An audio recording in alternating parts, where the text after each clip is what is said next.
सरकार को अवगत करवाना चाहता हूँ कि हमारे पूर्वज पुरखों ने लड़ाई ली, कुर्बानी दी, तब जाकर के शेड्यूल एरिया 5 अनुसूची के प्रावधान हमको मिले हुए हैं।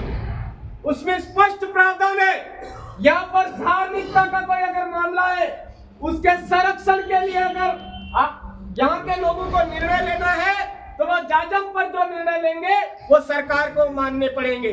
यहाँ पर उनकी जो जीवन पद्धति है, जीवन शैली है, उसको अगर कोई खतरा महसूस होता है तो वो यहाँ जाजम पर बैठ करके जो निर्णय लेते हैं वो निर्णय लोकसभा को भी मान्य है, राज्यसभा को भी मान्य है, विधानसभा को भी मान्य है और कोर्ट को भी मान्य है। ये प्रावधान हमारे बाप दादा हमको दे करके गए हैं।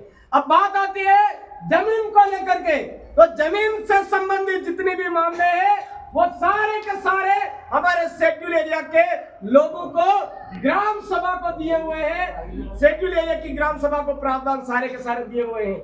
आज इस सुहागपुरा ब्लॉक के अंदर हमारे लोगों को गुमराह करके हमारी काकड़ व्यवस्था को जंगलात नहीं मान रही है, वन विभाग के लोग नहीं मान रहे। आपके माध्यम से उन तक भी मैसेज पहुंचाना चाहता हूं कि हमारे यहाँ पर जो काकड़ व्यवस्था है वो राजस्व रिकॉर्ड से पुराना है।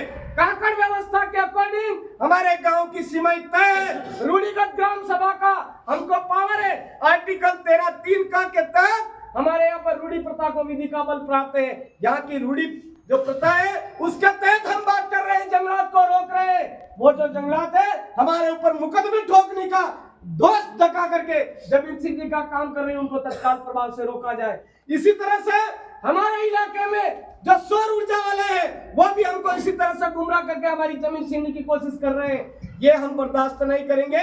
इसी तरह से रिको के लेकर के आज हमारे लोग कितने समय से यहाँ पर पेनल्टी भर रहे हैं, उनके नाम पर जमीन आवंटित नहीं हुई।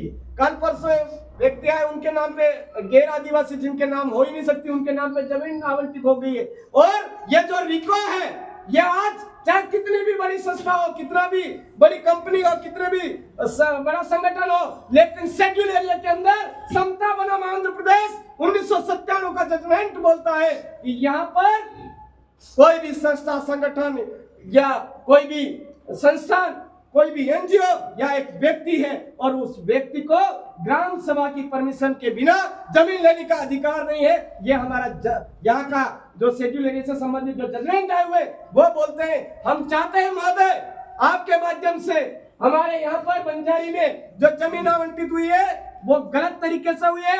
गलत तरीके से आज जो प्रतापगढ़ नगर परिषद है उसके खत्म होते ही जो पेट्रोल पंप के पास बोर्ड लगा दिया गया है, पीपल कुंड के अंदर बोर्ड लगा दिया गया है, ये हम बर्दाश्त नहीं करेंगे। आज ये हमारा अंतिम ज्ञापन है। हम पूर्व में भी कई ज्ञापन दे चुके हैं, कई बार बता चुके हैं कि हम जमीन नहीं देंगे और आज हमारा ये अंतिम ज्ञापन है।